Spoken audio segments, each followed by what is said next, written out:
Alors, The Artist, il se trouve que votre livre s'ouvre sur The Artist, un film dont on a beaucoup parlé en France, ne serait-ce que parce qu'il a eu énormément de récompenses au Festival de Cannes, ensuite aux Oscars, puis au César.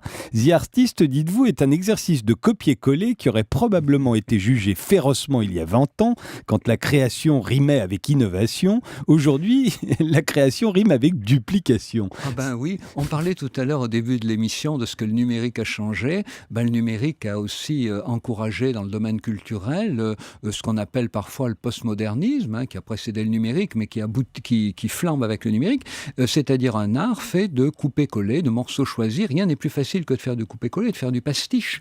Et c'est un pastiche formidable de Chantons sous la pluie. Et ce que je suis étonné, c'est que je n'ai vu cela évoqué dans aucune critique. Alors je pense que le film a captivé suffisamment de critiques de cinéma pour qu'ils ne pensent pas à Chantons sous la pluie. C'est bien dommage parce qu'on le voit différemment quand on a l'original devant les yeux au moment où on le voit. Enfin, c'est un film qui est fait pour plaire, hein, voilà. Et c'est qui un se termine bien, et d'ailleurs. qui se termine bien. Alors, il y a une petite, comment dire, il y a une concession au goût de l'époque dans le personnage féminin qui sauve le héros masculin, voilà, évidemment. C'est un film pour l'égalité de la femme. Voilà, on peut pas faire moins.